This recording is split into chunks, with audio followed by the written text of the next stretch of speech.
깊이 있는 분석과 새로운 시각이 함께합니다. 네, 한 번에 이해하는 경제 토크쇼 경제 현장 오늘 시작합니다. 4거래일 연속 최고치를 경신했던 코스피의 상승폭이 축소됐습니다. 원달러 환율의 급락세도 주춤한데요. 급등과 급락의 움직임 모두 진정되는 분위기입니다. 네, 문제는 수출 기업입니다. 이 환율이 떨어지면 수출에서 가격 경쟁력이 떨어지기 때문인데요. 이 수출 환경 전망과 함께 투자 전략까지 살펴보도록 하겠습니다.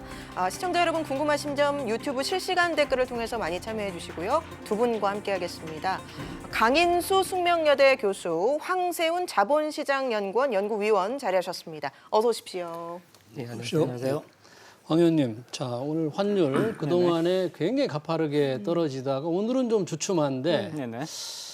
지난 그 3월 코로나 초기 발생 때 급등했다.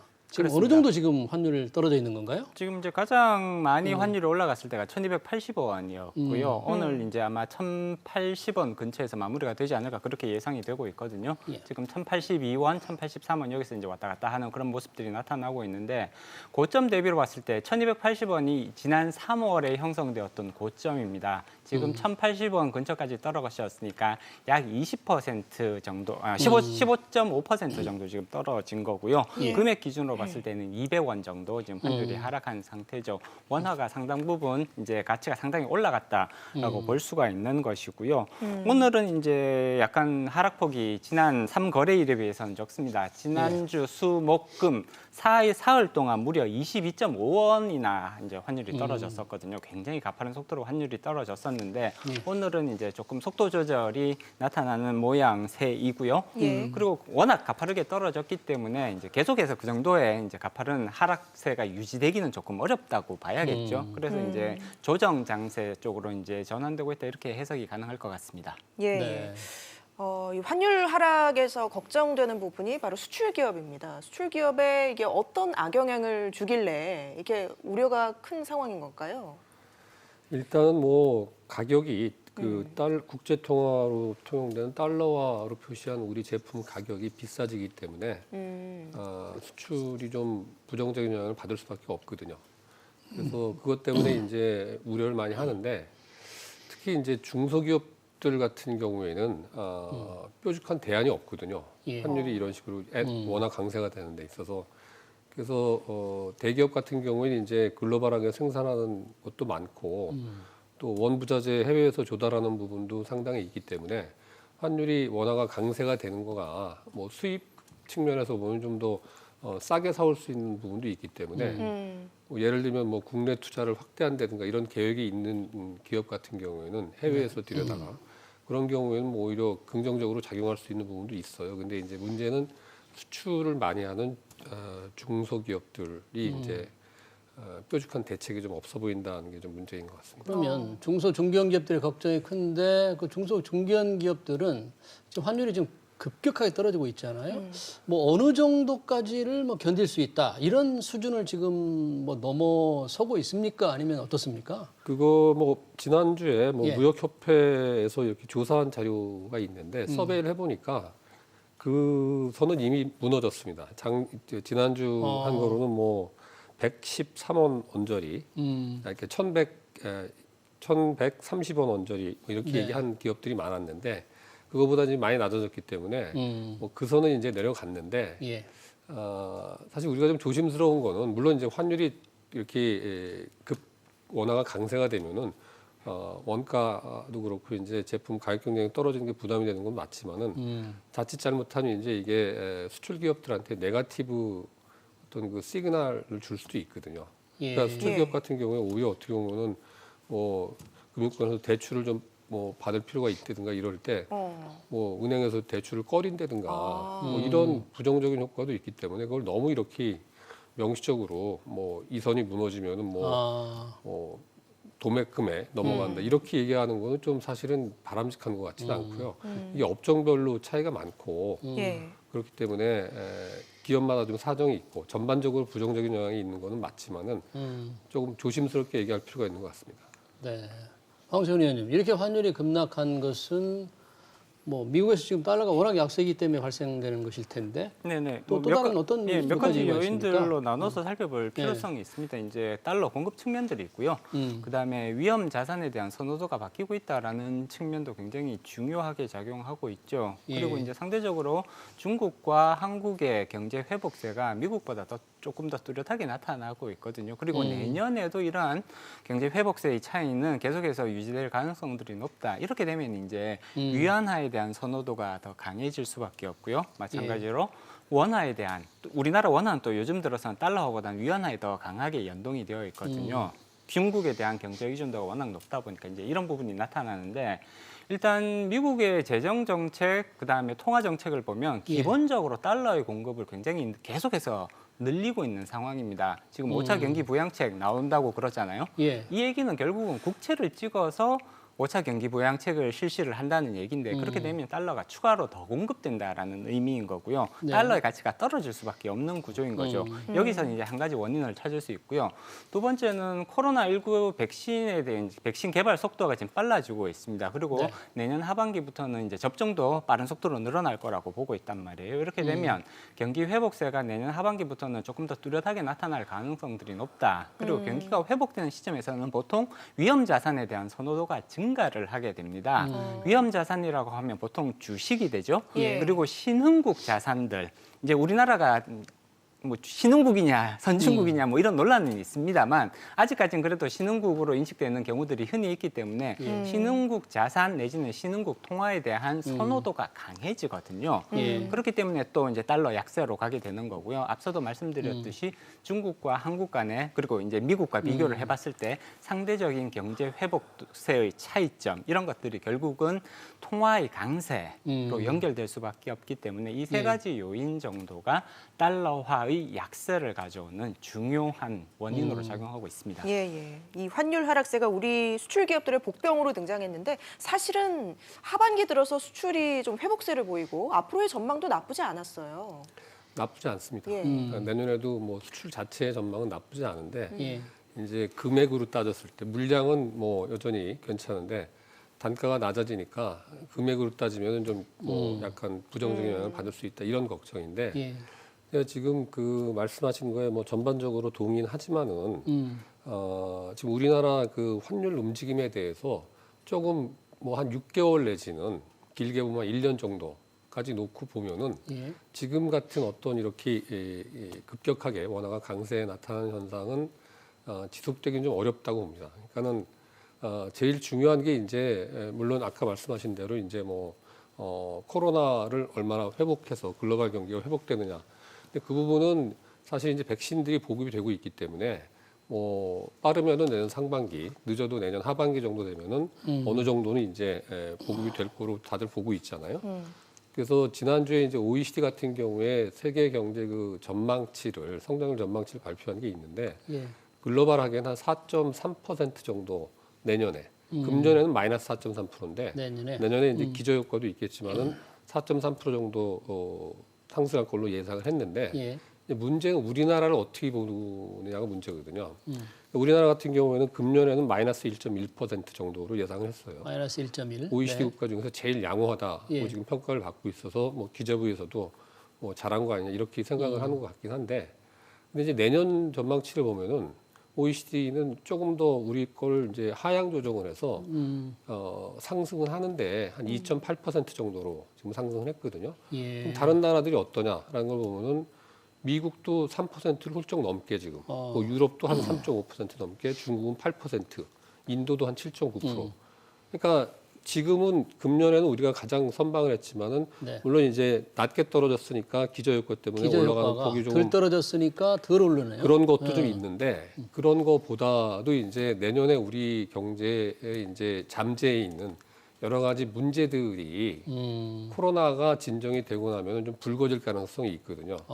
그래서 그런 문제들이 만약에 불거지게 되면은 지금 사실은 이제 대외적으로도 변수가 예. 미중 간의 어떤 갈등이 좀 소강 상태에 접어든 거 아니냐 이런 얘기들을 많이 하고 있고 바이든이 뭐 아직까지는 취임을 안 한 상태고 구체적인 액션을 아직까지는 취하지는 않고 있어요. 예. 말로만 뭐 몇 가지 한 게 있긴 하지만은 그래서 그 문제가 어떻게 되느냐에 따라서 사실 한 번 더 출렁일 가능성이 있고 그리고 이제 우리나라 경제가 사실은 이제 내년 3월이 지나고 나면은 뭐 일단은 뭐 살기에 급급하니까 지원을 우선적으로 해줬던 분야들이 이제 뭐 대출도 그렇고 만기가 끝나가는 시점이 예. 3월인데 그거 이후에 뭐 지금 뭐 자영업자들 포함해서 중소기업들 지금 수출기업 마찬가지지만 이런 기업들이 이제 그 구조적으로 상당히 어려움에 봉착을 했을 때 예. 이걸 어떻게 이제 뚫고 나가서 우리가 펀다멘털이 괜찮다라는 걸 보여주느냐 여하에 따라서 환율이 큰 영향을 받을 수 있을 것 같거든요. 네. 이제 환율 하락이 좀 계속될 가능성이 있다. 아무래도 이제 워낙 달러값이 많이 떨어지니까 그런 전망 또 계속되기 어려울지도 모른다. 뭐 이런 것도 있는데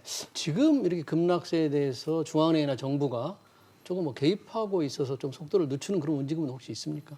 일시적인 미세 조정 정도는 충분히 가능하리라고 봅니다. 인위적인 환율 시장의 개입은 바람직하지 않거든요. 그리고 환율의 추세 자체를 바꾸기는 어렵다고 봐야 될 것 같고요. 그리고 이제 예를 들어서 이제 우리나라 한국은행은 외환 보유고가 굉장히 넉넉한 편이잖아요. 그렇게 되면 이제 그 외환 보유고의 일부를 활용을 해서 이제 환율이 너무 빨리 떨어지는 것을 방어할 수 있을 텐데 그렇게 되면 결국은 이제 미국에서 이런 것들을 다 보고 있단 말이에요. 그래서 이제 좀 빈번한 개입이 있다라고 판단이 되면 환율 조작국으로 지정받을 수 있습니다. 그렇게 되면 오히려 이제 득보다 실이 더 커질 수 있는 상황으로 갈 수 있기 때문에 인위적으로 이제 뚜렷하게 환율 방어를 위해서 그렇게 이제 개입을 하는 것 자체가 바람직하다고 볼 수는 없는 거고요. 네. 다만 항상 이게 속도가 문제가 되는 거거든요. 예. 완만하게 떨어지면 기업들도 이런 이제 시장 변화에 대해서 새로운 전략을 짜고 새로운 계약을 맺고 이렇게 해서 대응을 할 시간을 벌 수가 있는데 너무 갑자기 떨어져 버리면 예. 대응할 시간도 없이 무너져 버릴 위험에 이제 처하게 된단 말이에요. 그렇기 때문에 속도 조절에 있어서는 어느 정도 이제 당국의 역할도 좀 필요하다라고 보죠. 속도 조절을 위해서 이제 그러니까 미세 조정의 역할인 거잖아요. 이런 부분에 있어서는 어느 정도 당국이 이제 구두 개입을 한다든지 혹은 약간의 이제 시장 개입을 하더라도 이런 부분들은 충분히 용인될 수 있는 부분입니다. 따라서 현재는 떨어지는 것도 문제지만 너무 빠른 속도로 떨어지고 있다. 이렇게 되면 기업에 대한 충격이 특히 중소기업에 대한 충격은 훨씬 더 크게 느껴질 수밖에 없는 것이고요. 예. 다소간의 속도 조절을 위한 그 외환 당국의 역할은 조금 필요하다라고 말씀드릴 수가 있죠. 예. 황 의원님 말씀하셨지만 지금 뭐 환율 변수, 또 뭐 금리 변수, 코로나 상황 변수 여러 가지 변수가 많기 때문에 우리 기업들 내년 사업 계획 짜는데 상당히 어려움을 어렵죠. 겪을 것 네. 같아요. 어렵습니다. 그 불확실성이 많이 거쳤다고 트럼프 돌발 변수가 사라져서 많이 거쳤다고 얘기를 함에도 불구하고 예. 지금 말씀하신 대로 이런 여러 가지 변수들이 남아 있기 때문에 내년도 사업 계획 짜는데 상당히 좀 보수적으로 지금 짤 수밖에 없는 뭐 그런 상황인 것 같습니다. 예. 근데 이제 뭐, 아까 말씀하신 예. 그 중에 제가 좀 덧붙이고 싶은 거는 네. 지금 중소기업들이 이제 어려움에 수출기업 중심으로 이제 처해 있는데 예를 들면 이제 지금 뭐 협력업체나 하청업체한테 이제 뭐 속된 말로 뭐 단가 후려치기 뭐 이런 식으로 그 부담을 떠안기 대기업들이 되면 이제 어떻게 되느냐 이런 우려들도 있잖아요. 네.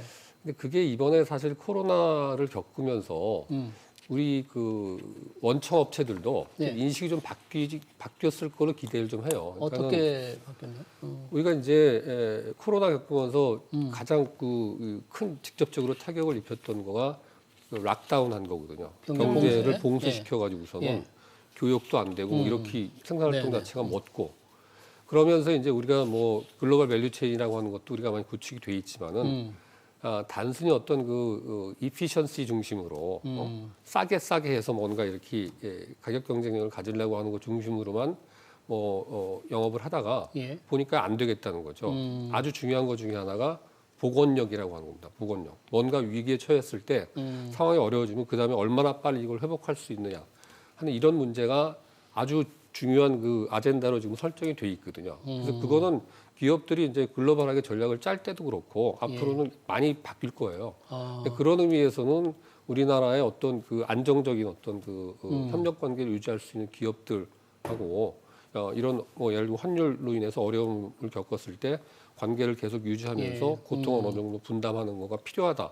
그게 이제 꼭 그 상대방을 위해서뿐만이 아니라 본인을 위해서라도 그런 부분이 복원력을 위해서는 필요하다라는 생각을 좀 가지게 될 가능성은 있기 때문에 그러니까 환율이 예. 떨어져서 채산성을 좀 맞추기 위해서 하청업체들 쥐어짜는 것보다 그렇게 하지 않고 오히려 지속적인 관계가 관계를 유지할 수 유지하기 위한 있게끔 안정적인 공급이 이루어지게 네트워킹을 강화할 필요가 있다라는 거죠. 그래서 그런 부분은 사실은 이번에 우리가 좀 정부에서도 그렇고 그걸 강요할 수는 없지만은 그건 이제 서바이브 하려면은 그렇게 지금 바뀌어 나갈 수밖에 없거든요. 그래서 뭐 그런 부분은 좀 뭐 우리가 긍정적이기보다는 그걸 좀 홍보를 해서 그런 식으로 좀 하자라고 이제 유도를 할 필요는 있는 것 같습니다. 예, 예. 현재 1,080원 선까지 내려온 환율이 언제까지 어디까지 떨어질지 지금 유튜브 실시간 채팅창을 통해서도 환율 전망 궁금해하시는 분들이 많습니다. 1,020원까지 깨질 것 같다 이런 말씀을 주신 분도 계신데 위원님 어떻게 전망하세요? 일단 이제 외환 시장에서 하는 얘기가 이제 주가 전망 굉장히 어렵잖아요. 네. 주가 전망보다 더 어려운 게 환율 전망이라는 얘기들을 많이들 하시거든요.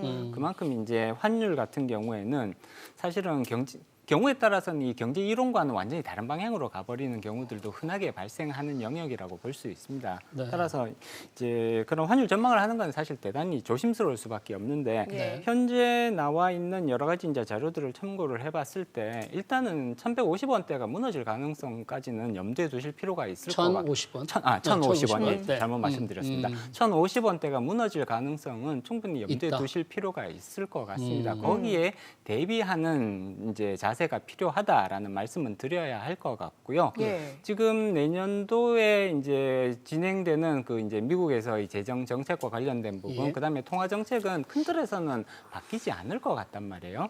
다시 말해서 달러의 공급은 계속해서 확대되는 방향성을 유지할 가능성이 높아 보입니다. 예. 그리고 경제와 관련된 부분도 이제 내년도에는 개선될 가능성들을 조심스럽게 더 예측해 볼 수 있죠. 네. 물론 그렇다고 해서 이제 항상 예측대로만 되는 것은 아니겠죠. 예를 들자면 코로나 백신의 공급이 제대로 이루어지지 않아서 차질이 생겨서 내지는 그 중간에 예상치 못했던 그런 이제 부작용이 갑자기 생길 수도 있는 거고요. 뭐 이런 이제 위험성들은 존재를 하기 때문에 거기서 출렁거리는 모습은 나타날 수 있습니다만 이런 전반적인 패턴들을 감안을 했을 때는 추가적으로 더 하락할 가능성을 더 높게 예상을 해야 될 것 같고요. 네. 1,040원에서 1,050원대까지 이 그 사이까지 떨어질 가능성은 오히려 상당히 높지 않을까 이 네. 정도로 예상해 볼 수 있을 것 아, 같습니다. 그래요? 예. 네. 네. 그러면 이 주식 시장의 흐름에 대해서는 올라갈 주식을 사고 내려갈 가능성이 있는 주식을 파는데 이 외환 시장에 대해서 개인들은 어떻게 이 투자를 해야 될지 잘 모르겠는데 만약에 1,040원에서 1,050원까지 떨어질 확률이 높다, 가능성이 높다 그러면 뭐 어떻게 달러의 하락에 이제 대해서 투자를 하는 방법이 수단들이 있어요? 그렇게 이제 다양하지는 예. 않습니다. 예를 들자면 주식 같은 경우에는 주가가 떨어질 거라고 예상이 되면 예. 예를 들자면 인버스 상품이라든지 혹은 공매도 같은 기법들을 활용할 수가 있겠죠. 그렇지만 외환 시장은 이제 그 주로 이제 기관 투자자들의 시장이거든요. 예. 개인들이 참여는 할 수 있습니다만 상대적으로 그 거래 비용이 굉장히 높게 형성이 되어 있고요.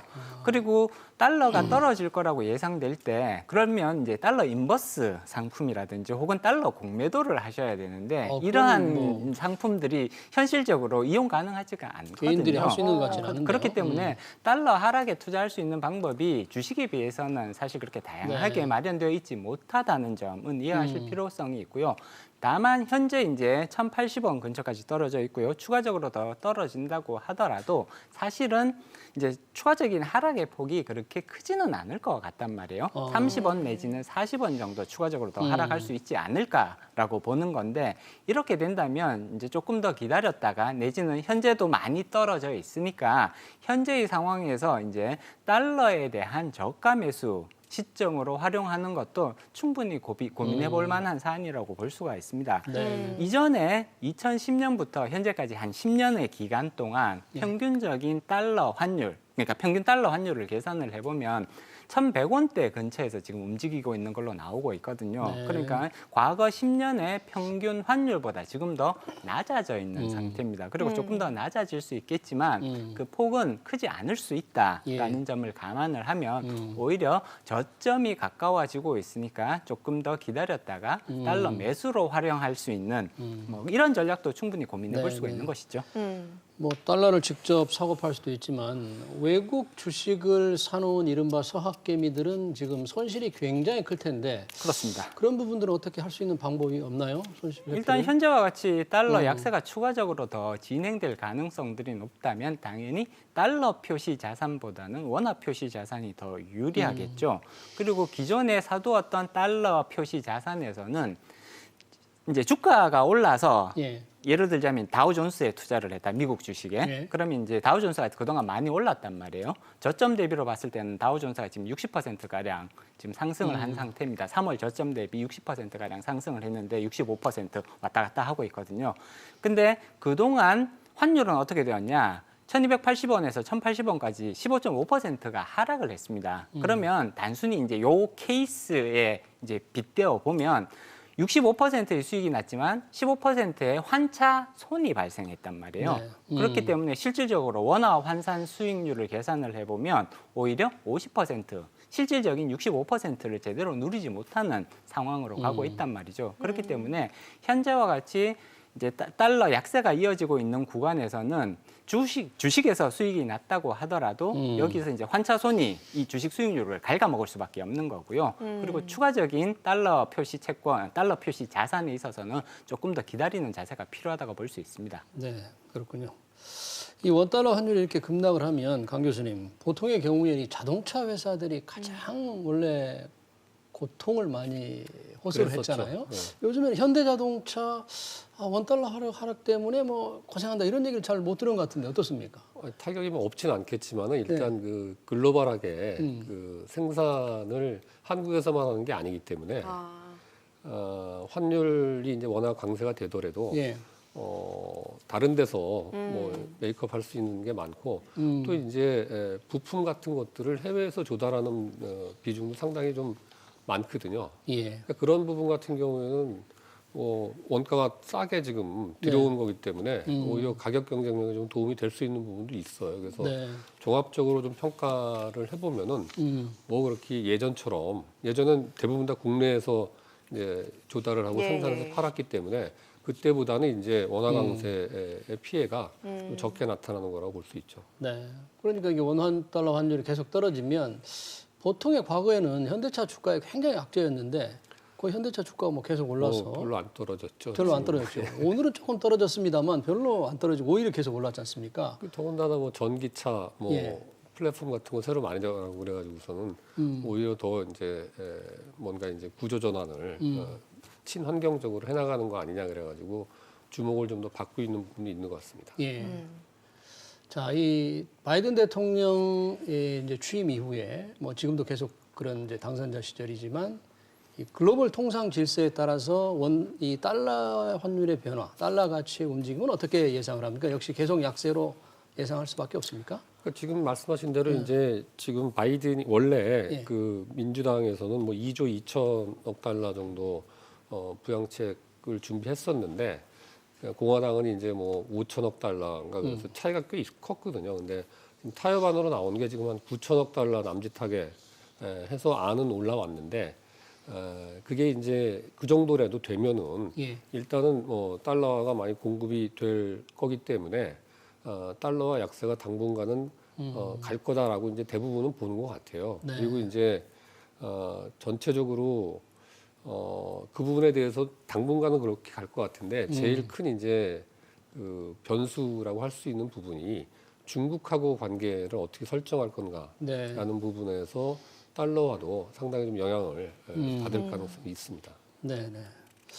뭐 예전에 보면은 경제가 좋아지면 그 나라 통화 가치가 올라가는 그런 상황이니까 미국이 만약 백신 개발에 이렇게 잘 돼서 경제가 나아지면 뭐 달러 가치가 좀 올라갈 듯 하던데 오히려 돈을 많이 푸니까 달러는 계속 떨어질 것이라는 전망이 이제 지배하고 있는 거죠. 그러니까 미국 입장에서도 달러화가 이제 마냥 약세로 가는 거가 좋은 건 아니죠. 그러니까는 미국이란 나라가 아주 다른 나라하고 차별화된 포인트가 이게 기축 통화를 발행하는 국가이기 때문에 그 이점이 엄청났거든요. 그래서 뭐 주조 차익은 말할 것도 없고.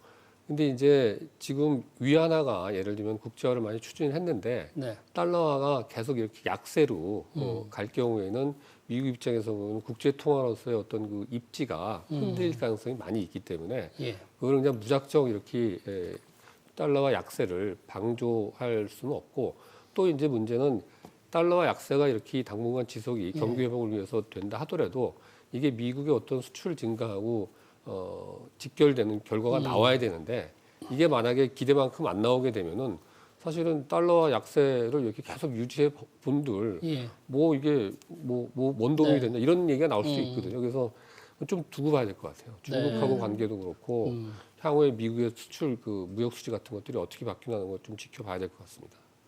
네. 자, 달러 값이 떨어지면 아까 주식시장 잠깐 얘기를 했지만 외국인 들어와서 또 국내 원달러 환율이 확실히 지금 빠른 속도로 지금 떨어졌잖아요. 그렇습니다. 그 영향, 시장에 미치는 영향은 어느 정도 될까요? 일단 증시 자체는 긍정적인 영향을 지금 예상을 하고 있습니다. 그 지금 현재 이제 환율은 주가랑도 지금 굉장히 밀접한 관계가 있거든요. 예. 주가의 상승 그다음에 환율의 하락이 지금 동반적으로 동조화돼서 지금 예. 나타나고 있는 그런 상황인데 외국인들은 지금 우리나라 주식을 사는 이유는 크게 이제 두 가지로 요약을 해볼 수가 있겠죠. 이제 실적 개선에 대한 기대감. 내년에 이제 경기가 올해보다는 나아질 거다. 그럼 기업 실적은 내년에 더 개선될 가능성이 높은 거고요. 따라서 주가가 기업 실적 개선을 반영해서 주가가 상승할 가능성이 있다. 따라서 이런 부분에 대한 기대감. 그리고 두 번째는 추가적으로 환율이 더 떨어지게 되면 주가 상승 플러스 환차익이 발생을 하게 되거든요. 예. 그러면 외국인들의 입장에서는 주가에서도 이제 이익을 보고 환차익에서도 또 한 번 이익을 더 보는 거니까 한국 시장에 투자할 요인들이 더 강해진단 말이에요. 그래서 외국인들의 자금 유입을 더욱더 촉진시키는 그런 이제 효과가 이제 기대가 되고 있습니다. 사실 지금 주가의 상승은 거의 전적으로 외국인 투자자들의 자금 유입에 기인한다고 봐야 될 것 같고요. 이러한 시장 환경이 더 이어진다면 사실 외국인 투자자들은 한국 주식들을 지금보다 더 많이 살 가능성이 높아 보인단 말이에요. 아, 그래요? 그러면 그렇기 때문에 지금 시장에서 보면 이제 주가 3천 얘기들이 나오고 있잖아요. 예. 예, 주변 환경들, 국내 유동성 굉장히 예. 좋고요. 예. 그다음에 해외에서 유입되는 자금이 지금 계속해서 증가 추세에 있단 말이에요. 물론 이제 한 가지 우려는 있습니다. 주가가 너무 앞서가는 거 아니냐라는 우려는 있죠. 너무 지금 빨리 달려간다. 실물 경기의 회복세는 그렇게 뚜렷하다고 평가하기는 어렵거든요. 예. 여전히 코로나는 기승을 부리고 있고요. 예. 회복세 자체는 굉장히 지금 지연되는 형태로 나타날 것 같은데 주가는 지금 거의 이제 날아가는 수준으로 지금 예. 상승을 예. 하고 있기 때문에 이 주가와 실물 경기 간의 괴리에 대한 우려는 오히려 커진다고 볼 수가 있습니다. 그렇지만 이 유동성의 힘과 그다음에 실적 경기 회복에 대한 기대감이 오히려 이런 괴리감에 대한 우려를 거의 압도하고 있는 상황인 거거든요. 그리고 당분간은 이 유동성의 힘과 기대감, 코로나 회복에 대한 기대감 이런 부분들이 오히려 이 괴리감을 계속해서 누르면서 주가 상승을 더 끌고 갈 가능성이 높지 않을까라고 예. 봐야 될 것 같고요. 예. 외국인 투자 자금의 유입세는 당분간은 최소한 내년 1분기까지는 계속해서 이어질 가능성을 더 높게 예상해 볼 수가 있습니다. 아. 그렇다면 현재에서 주가가 완만한 형태로 더 상승할 수 있다라는 예. 그래서 결론까지 갈 수가 있죠. 3,000선 돌파도 가능하다. 근처까지 갈 가능성은 충분하지 않을까 그렇게 개인적으로는 예상하고 있습니다. 네, 그렇군요. 알겠습니다. 자, 강 교수님, 이 원달러 환율에 따른 우리 경제 기대만큼 아주 안 좋을 수도 있다는 그런 이제 좀 말씀을 하셨는데, 그래도 이제 회복세를 보일 텐데 어떤 양상으로 우리 회복세가 될 건지, 회복의 강도는 어느 정도 될 건지. 이제 회복이 되는 게 그러니까 부익부 빈익빈 뭐 이런 얘기 많이 하잖아요. 네. 뭐 회복되는 형태로 따지면 뭐 K자형이다 이런 얘기 많이 하는데 일부 이제 주목을 받고 있는 뭐 2차 전지가 됐건 뭐 환경 관련된 거, 바이오 관련된 거, 그래서 이제 그런 주들은 그런 업종들은 상당히 이제 회복세도 빠르고 또 뭐 실적도 뭐 치료제나 백신 같은 거 파는 데는 뭐 실적도 좋게 나타날 거 아니겠습니까? 그리고 뭐 삼성전자 같은 데도 상당히 뭐 실적 좋게 지금 나올 걸로 예상이 되고 있고. 근데 이제 그렇지 못한 기업들, 우리가 지금 양극화가 양쪽에서 진행이 되는데 웰스라고 부라고 하는 것도 그렇고요. 그러니까 지금 말씀하신 대로 부동산 뭐 말도 안 되게 지금 오르고 있고 주가도 그렇고. 부가 상당히 이제 이렇게 갈라지고 또 하나가 산업이 양극화가 되고 있는 부분이 좀 네. 뼈가 아픈 거죠. 그러니까는 서비스업이 상대적으로 낙후돼 있는데 여전히 회생 기미가 별로 안 보이고 있고 제조업 내에서도 지금 말씀드린 몇몇 언택트 관련된 중심으로 해서 이런 분야는 상당히 이제 우리 경제를 이끌어 나갈 걸로 예상은 되지만은 그렇지 못한 대부분의 업종들 같은 경우에는 좀 이렇게 기대보다는 상당히 예. 좀 실적이 안 좋을 가능성이 많이 있습니다. 알겠습니다. 오늘 두 분 말씀 여기까지 듣도록 하겠습니다. 지금까지 황세훈 자본시장연구원 연구위원, 강인수 숙명여대 교수와 함께했습니다. 고맙습니다. 고맙습니다.